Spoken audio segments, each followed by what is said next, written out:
name's B.J. Warren. I'm a health educator. I've been teaching health education for the past 15 years, all at the middle school level, the high school level, and even at the collegiate level. Part of the reason I'm presenting this topic for y'all today is I was one of the kids that was actually under this category, and I was the one that was the victim. And today I have a 6 and a 3-year-old, and one of my biggest fears is when they're in school that this becomes a problem. So a lot of things that we kind of see today is there's not a lot of people that believe that bullying is a problem, but that's what we're here to discuss this evening. The goal of the program is to increase the awareness to parents about bullying and what they can do to help their child. Because a lot of times, like I was just saying, not very many people know that this is a problem. They don't think that it's a problem. Right? And the objective is to provide tools and strategies that can help you, the parent, to be involved in helping your child with a bullying situation or to prevent bullying altogether. Because we just want to make sure that this thing doesn't fester and it doesn't become a bigger situation than what it might be now, or if it's something that is a non-issue, we'd like to keep it a non-issue.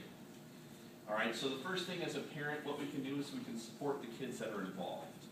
All right, listen and focus on the child. When they have something to come say to you, are you on your phone? Are you on your computer? Are you actually listening to what they're doing? Do you set your things down and do you look at your child when they come and discuss things with you? There's a lot of times that maybe we have set up that barrier where that your kids might not feel that you're that open, that they're not able to come approach you at certain times, so maybe the communication's down.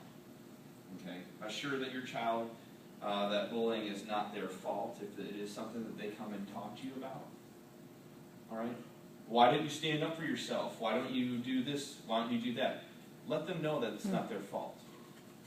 All right? Because what they're doing is they're opening up to you and they're vulnerable at this very point. They don't know what to do. Okay? And more times than not, it's not their fault. All right? Don't think that they brought things onto themselves. Go in knowing that your child may have a hard time talking about this to anyone. All right? So when they're coming to you, there's a lot of times they don't want to talk about it with their friends, their teachers.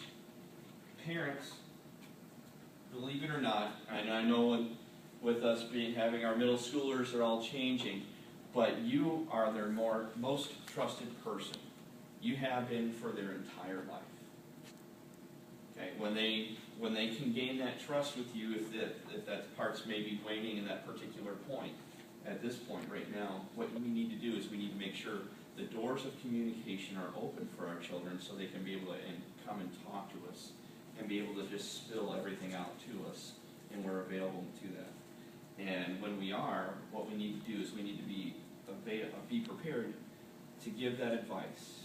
If you guys looking, a lot of y'all were looking at your brochures when they were there on your desks when you came in. There are some things that you can that give you some talking points that you can work with your child. Some things to avoid: never tell them to ignore it. Okay, when you're talking to your kids about bullying, don't say just ignore it; it'll go away. More times than not, it will not go away. All right. Sometimes this might be something that's you do the first time, but if it's a repeating thing, this is when you need to have another strategy in place. We talked about it. Don't blame the child. All right? Don't tell them it's their fault that this is happening. Don't put them up where they're fighting back. All of a sudden, they might be putting it up so they embarrass the bully, or all of a sudden, they want to pick the fight. What's going to happen? It can escalate. We've seen it in a lot of different things, in a lot of different situations. Just as what can happen in a parallel, whenever someone's embarrassed, what do they want to do? They want to gain revenge. Okay, especially, you see this a lot more with boys, but it's also happening a lot with girls as well. And it happens in a lot of different varying ways that we'll talk about here in a little bit. Okay, and do not contact the other parents. All right, if it's happening, most of these things are happening in schools. All right, the thing to do is go and contact the officials at the school and have them start to deal with it. Okay, have them call the parents in, have them talk to the child about it, saying on how this is a situation that is not tolerated and what can be changed. Because a lot of times is people don't know how to contact and talk about certain situations. For example, if someone comes up straight into your face and said, hey, your kid is picking on my kid, that'd be news to you, right? Right? So a lot of times is all of a sudden we're on the defense. If they're already on the attack, we're on the defense, and what are we ready to do? We're ready to jump right back at them. So what we need to do is, if anything, contact the school, and then you at least have a moderation there that they can try and work through the entire situation. Okay, so what to do if the kid is bullied? Okay.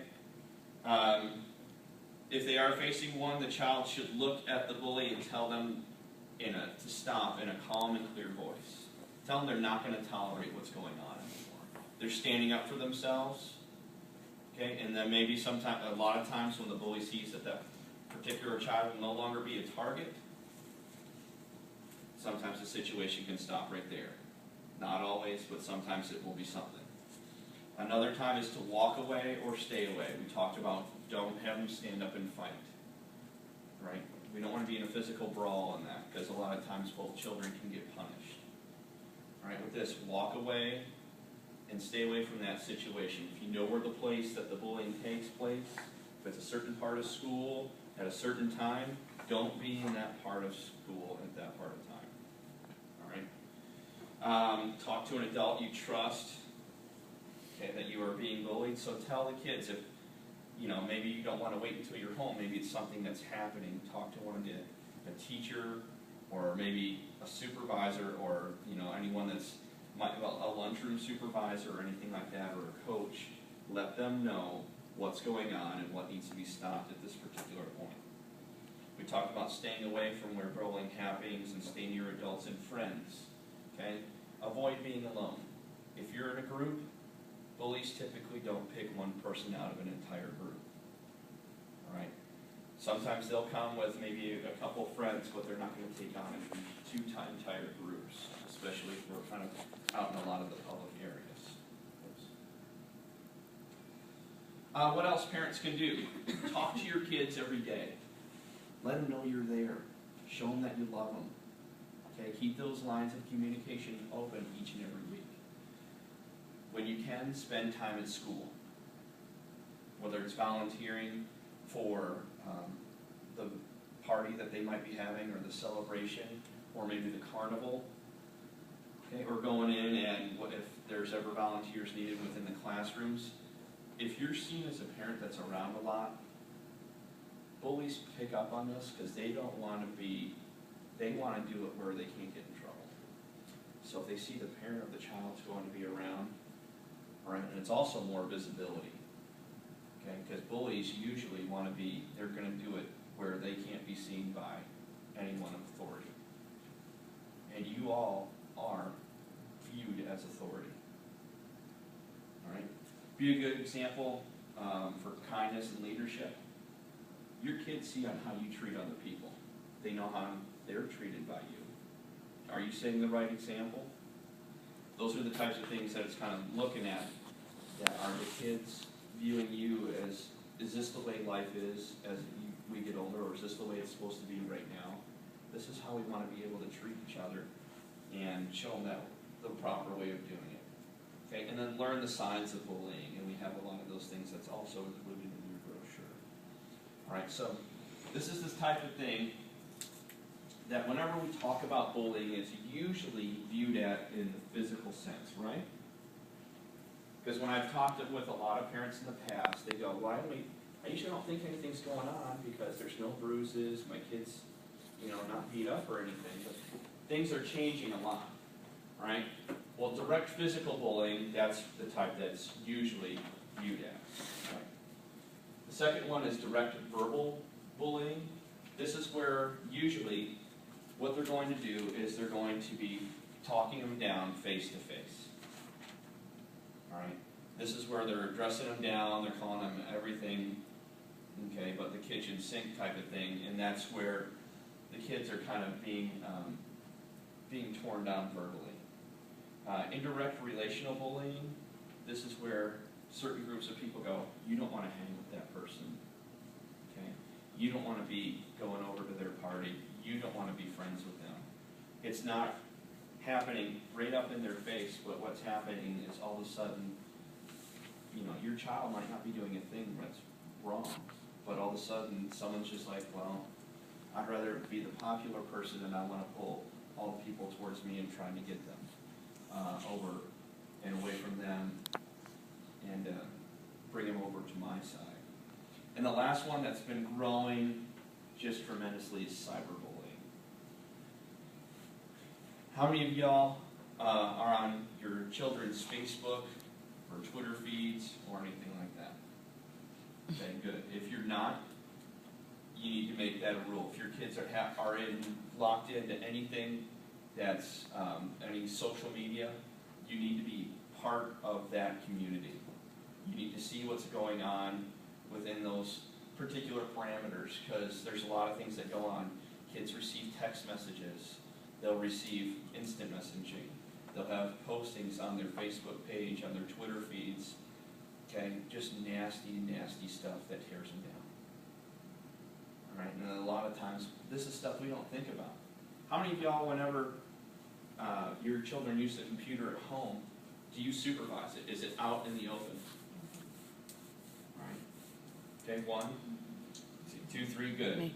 Good, that's a proper thing. We need to make sure that it's supervised. A lot of people allow their kids to have their computers in their room. They don't know what's going on during those particular times.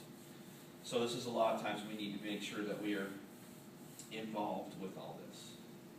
I'm going to show you a quick video clip. This is one thing that kind of portrays, it puts faces along with what's happened. And it shows pictures of